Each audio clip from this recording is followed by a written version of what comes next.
요요 없이 다이어트에 성공하는 대표님만의 5가지 원칙이 있다고 하셨는데 그게 어떤 건가요? 굉장히 중요한데요, 여러분. 잘 들어보세요. 첫 번째가 물입니다, 여러분. 근데 많은 분들이 물이 무슨 다이어트랑 상관이 있냐고 그러는데 우리 배고픔을 느끼는 뇌의 신호 중에 목마름도 같은 데 들어가거든요. 그래서 수분이 모자라면 몸에서 계속 뇌에서 배고픈 신호를 내기 때문에 충분한 물을 드시는 거는 다이어트에 도움이 되고요. 두 번째, 잠입니다. 제가 매일 인스타에 이렇게 영상을 올리다 보면 가끔 폭식 터진 날을 보면 자세히 생각해 보면 하루에 수면이 5시간 이하인 날이 대부분 폭식이 터지더라고요. 그래서 우리 몸에서 힘들다고 느끼면 우리 몸은 당분을 당기거든요. 왜냐하면 에너지를 빨리 올리기 위해서. 그래서 수면 시간이 모자라면은 폭식하니까 하루에 8시간 꼭 주무셔 주시고요. 그 다음에 세 번째가 음식인데요. 제가 말씀드렸듯이 우리 몸은요, 탄수화물, 지방, 단백질, 무기질, 비타민, 섬유질, 수분 이렇게 영양소가 필요한데 그 영양소를 채우려면은 80% 이상은 꼭 좋은 음식, 제가 처음에 말했듯이 자연에서 그대로 온 음식, 공장에 들리지 않고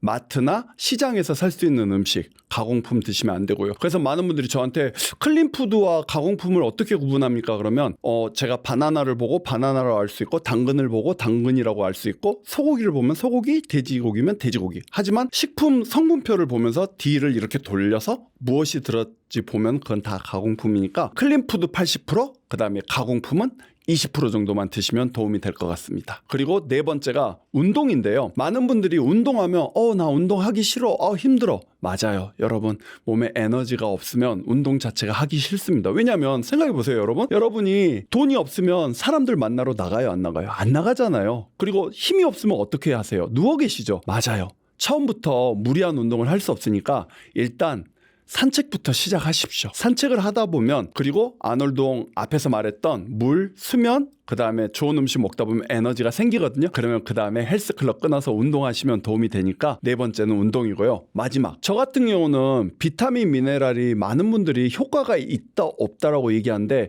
어떤 분은 플라시보라고도 얘기를 해요. 근데 저 같은 경우는 예를 들어서 밤샘 촬영을 해서 정말 피곤한 날은 비타민 C하고 비타민 B군을 듬뿍 먹는데, 여러분 이걸 보약처럼 매일 먹는 거는 안 되고요. 내가 충분히 음식으로 영양소를 섭취한 날은 안 드셔도 되는데, 내가 무리하게 장거리 운전을 했거나 밤새 일을 했거나 밤새 공부를 했을 때는 꼭 비타민, 미네랄 챙겨주시면 도움이 되겠습니다.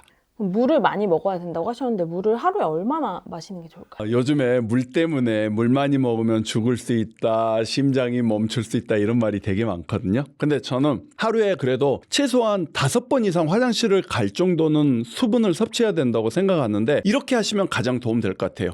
하루에 7번을 마시는 방법을 알려드릴게요. 만일에 아침에 일어나서 250에서 300ml, 그 다음에 오전에 9시에서 10시 사이에 250에서 300, 그 다음에 점심 먹고 나서 그 정도 드시고, 오후에 나른할 때 3시나 4시에 허브티나 이런 티 종류로 해서 한 잔, 그 다음에 저녁 먹기 전에 한 잔, 자기 전에 한 잔, 이런 식으로 마시면 충분하고요. 그런데 만일에 채소를 많이 먹는 날은 그렇게 안 드셔도 됩니다. 왜냐하면 채소의 90%가 물이기 때문에. 그래서 어떤 경험이 있냐면, 저녁에 요즘에 이제 콜라비가 많이 나오는데 콜라비를 2개 정도 먹고 나면 밤새 화장실을 자주 가거든요. 그거는 수분이 많이 있기 때문에. 그래서 채소를 많이 드신 날은 애써 드시지 않으셔도 되지만, 내가 부득이하게 채소를 못 드신 날은 제가 말한 대로 이렇게 시간 내서 하루에 7번 정도 마셔주시면 충분히 본인의 수분량을 채울 수 있을 겁니다. 보통은 체중 10kg 기준으로 500ml 정도, 250에서 500 정도 생각하면 되거든요. 그러니까 저 같은 경우는 100kg 나가기 때문에 2.5리터에서 3리터 정도 마시고 있고요.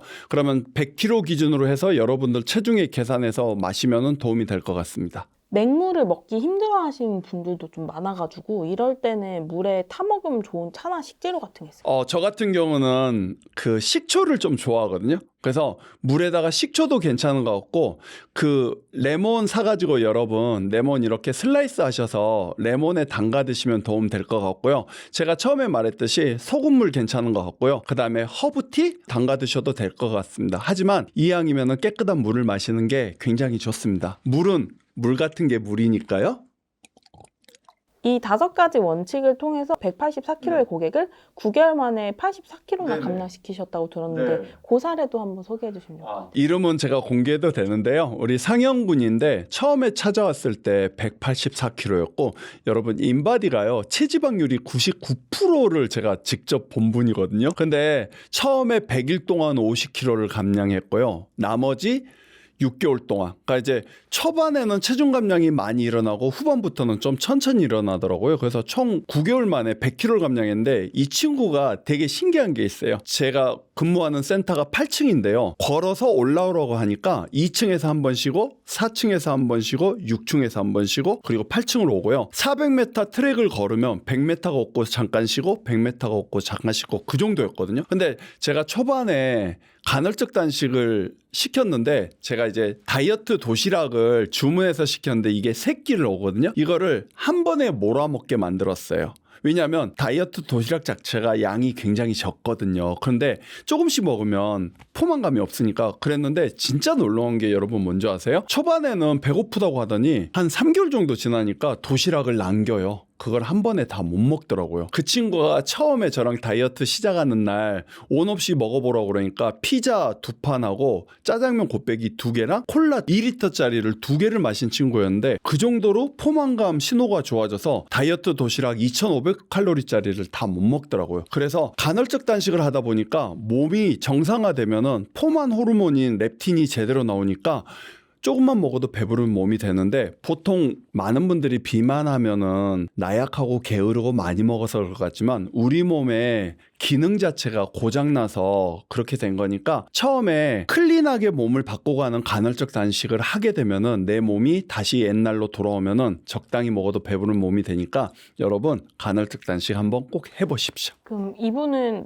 몇 시간 그 공복하고 몇 시간 드시고? 저는 일반인들이 가장 하기 좋은 시간이 16시간이라고 부르는데 제가 그걸 클린 식스틴이라고 부르거든요. 그 이유가 뭐냐면 보통 아주 단순하게 저녁을 6시에 먹으면요. 그 다음날 오전 10시면 딱 16시간이 돼요. 그러면 저녁을 8시에 먹으면 12시면은 딱 16시간이니까 아침에 일어나셔서 급한데 아무거나 드시지 마시고 그냥 편하게 물 한 잔 마시고 아메리카노 한 잔 정도 마시고 점심시간부터 시작하시면 16시간 채울 수 있거든요. 그래서 여러분 한번 해보시고 만일에 나 너무 힘든데 그러면 아침에 간단하게 먹을 수 있는 걸로 뭐 계란이나 바나나 정도로 가볍게 떼어가면서 천천히 하다 보면 충분히 여러분도 할 수 있을 겁니다.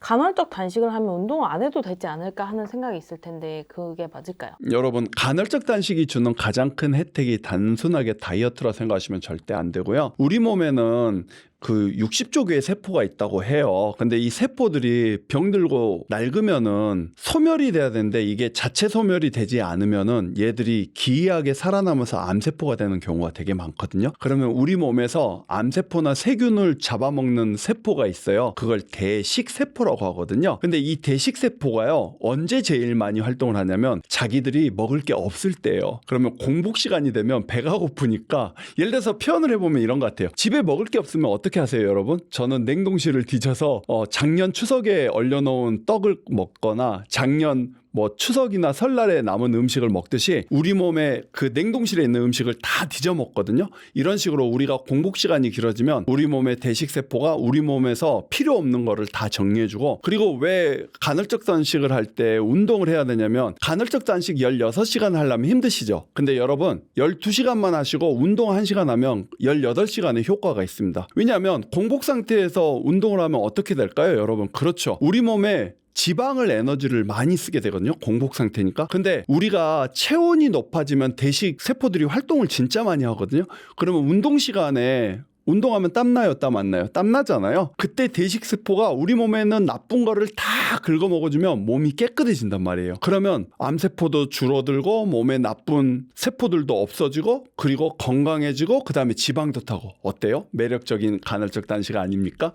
그래서 꼭 운동하세요. 그러면 다이어트에도 도움되고 건강에도 정말 도움됩니다. 근데 간헐적 단식 기간에 또 너무 무리하게 운동하면 안 된다고 하셨는데 그럼 어떻게 올바르게 운동하는 게 좋을까요? 그러니까 많은 분들이 그 무리함의 차이에 대해서 그걸 이제 저희가 전문용어로 오버트레이닝 했다고 그러거든요. 근데 간헐적 단식하면서 운동을 공복에 할 때 꼭 조심해야 될 것 딱 한 가지만 말씀드리면 여러분 잠 못 잔 날이에요. 잠을 못 잔 날 굉장히 피로도가 쌓여있을 때 무리한 근력 운동을 하다 보면 오히려 근육이 찢어지거나 상처를 많이 당하거든요. 그래서 제가 예를 들면 8시간 이상 자면은 저는 들 수 있는 최대 무게를 들고요. 만일에 잠을 못 잔 날은 가볍게 유산소 운동을 하거나 맨몸 운동, 푸시업, 크런치, 스쿼트 같은 바디 웨이트를 하면 아무래도 내 몸으로 하는 운동이기 때문에 그렇게 무리가 되지 않거든요. 그래서 운동도 효율적으로 내가 잠을 잘 잔 날은 최대한 열심히 하시고 잠을 못 잔 날은 컨디션 조절 정도로 운동을 하시면 도움이 될 것 같습니다. 아놀동 1, 2, 3 운동이라고요. 여러분 제가 이 운동을 만들었는데요. 1단계부터 5단계까지 다 나열돼 있으니까 유튜브에 아놀동 1, 2, 3 운동법이라고 치면 뜨는데요. 저는 많은 그 일반인들은요. 저희같이 막 무거운 덤벨을 들고 바벨을 들 필요는 없다고 생각합니다. 왜냐하면 내 몸을 가지고 하는 운동으로도 충분히 근육량 유지할 수 있고 근육을 늘릴 수 있거든요. 그래서 집에서 혹시 이 방송을 보시는 분들 있으면 꼭 운동하시고 특히 나이가 들수록 근육량이 줄면은 외부 활동도 어렵지만 일상생활도 어려우니까 이 방송을 보시는 모든 분들 근육 부자 되시려면 아놀동 1, 2, 3 운동법 열심히 하십시오. 그리고 나서 이 운동 재밌네 그러면 헬스클럽 등록하셔서 더 열심히 운동하시면 되겠습니다. 레벨 1이 가장 단순한 운동인데요. 우리 몸은 206개의 뼈와 600개의 근육으로 이루어졌는데요. 가장 단순하게 나누면 상체, 그 다음에 코어, 하체가 되겠는데요. 첫 번째 하는 푸시업 동작은 상체 운동의 가장 기본적인 운동이거든요. 그래서 상체 운동은 푸시업을 하시고 두 번째 크런치라는 동작, 누워서 잇몸 일으키기 동작인데요. 잇몸 일으키기 정도로 많이 일어나는 게 아니라 살짝 어깨가 바닥에서 뜰 정도로 하시는 크런치 운동은 코어 밸런스 운동이 되고요. 마지막 스쿼트 운동은 다리 운동의 가장 기본적인 운동인데요. 맨몸 스쿼트 하시면 도움 되고요. 아놀동 1, 2, 3 운동법은 푸시업을 먼저 10개를 하시고요. 그 다음에 크런치 20개, 스쿼트 30개를 쉬지 않고 연속으로 하고 휴식 시간을 갖는 그런 약간 인터벌 트레이닝이 되겠습니다. 많이들 하시는 운동 중에 만보 걷기, 2만보 걷기 그냥 무작정 이제 많이 걸으시는 분들도 있는데 이런 것도 살이 빠지는데 도움이 될까요? 많은 사람들이요 오해하고 계시는 게 있어요. 운동을 많이 하면 살이 빠질까요? 운동을 많이 하면 운동하는 사람들은 다 늘씬해야 되거든요. 근데 운동에도 살이 많이 찌신 분들이 있는데 약간 그런 것 같아요, 여러분. 내가 운동했으니까 이 정도 먹어도 돼? 운동은요, 여러분. 그냥 움직임이라고 생각하면 어떨까요? 가장 좋은 운동은 내가 기분 좋게 하는 거예요. 근데 하기 싫은 걸 억지로 하고 나면 보상 심리로 음식을 더 끌어당기게 돼 있거든요. 그래서 저는 처음부터 운동을 할 때 무리한 운동보다는 일상 걷기로도 충분히 운동이 되고요. 저 같은 경우는 제가 제 차는 BMW라고 말씀드린데 버스, 메트로, 워킹. 제가 오늘 이 채널에 여러분들을 만나기 위해서 올 때도 지하철 타고 걸어왔거든요. 그래서 일상 만보 걷기 굉장히 도움되고 혹시 이 방송을 보는 서울시 분들은 꿀팁 드릴 테니까 잘 들으세요. 손목닥터라는 애플을 깔면 8,000보 걸으면 하루에 200원씩 돈을 주거든요. 그거를 페이로 바꿔주면 그 돈 가지고 빵을 사 먹으면 정말 맛있거든요. 그래서 하루에 8,000보 이상, 만보 이상 걸으시면 도움 되니까 지금 당장 걷기부터 시작하세요. 그리고 마른 비만이라고 해서 이제 뱃살만 나온 분들도 있잖아요. 근데 뱃살은 또 특히 잘 안 빠진다고 하는데 그 이유가 무엇일까요? 그러니까 많은 분들이 다른 부위에 비해서 뱃살이 안 빠진다고 말씀 많이 하시거든요. 근데 여러분 이렇게 생각하면 어떨까요? 얼굴에 지방이 많이 낄까요? 팔에 지방이 많이 낄까요? 배에 지방이 많이 낄까요? 배는 뼈가 없기 때문에 장기를 보호하기 위해서 본능적으로 지방층이 두껍습니다. 그래서 많이 있기 때문에 우리가 운동을 하면 몸에 지방을 에너지로 쓸 때 특별히 많은 부분에서 많이 쓰는 게 아니라 골고루 갖다 쓰기 때문에 많은 부분이 천천히 빠지는 거예요. 그래서 여러분이 뱃살이 없다 정도 느낄 정도의 몸이 되려면 많은 분들이 여러분들 얼굴을 보고 어디 아파? 왜 이렇게 힘들어 보여? 이런 말을 해야 뱃살이 빠질 겁니다. 그래서 뱃살이 따로 천천히 빠진 게 아니라 배에 지방이 많아서 천천히 빠지게 느끼는 거다. 그럼 뱃살을 그래도 좀 빨리 빼고 싶다면 어떤 운동을 해야 될까요? 보통 우리 몸의 지방층을 보면은 내장 지방이 있고 피하 지방이 있는데 피하 지방은 체온을 유지하고 우리가 기아 상태에서 기초대사율, 그러니까 생명을 유지할 때 쓰기 위해서 피부 밑에다가 저장하는 걸 피하지방이라고 하는데 이거는 생각보다 빨리 빠지지 않고요. 내장지방은 지방이 너무 넘쳐서 갖다 놓을 데가 없어서 장기 사이에 붙이는 거거든요. 그래서 보통 처음에 제가 말씀드렸듯이 우리 몸에서는 가장 쉽게 사용할 수 있는 에너지원이 탄수화물이에요. 그래서 탄수화물을 먼저 쓰고 지방은요, 냉동실에 있는 음식이라고 생각하면 돼요. 그럼 어떻게 해야 되죠? 처음에 해동을 해야 되고 그 다음에 또 가열을 해야 되잖아요. 그래서 지방이라는 에너지를 몸에서 사용하기가 굉장히 어렵거든요. 하지만 몸에 탄수화물이 없으면 살기 위해서 지방을 쓰기 때문에 여러분, 지방을 빨리 빼기 위해서는 탄수화물을 끊거나 적당히 줄이시는 게 지방을 빨리 뺄 수 있는 비법이 되겠습니다.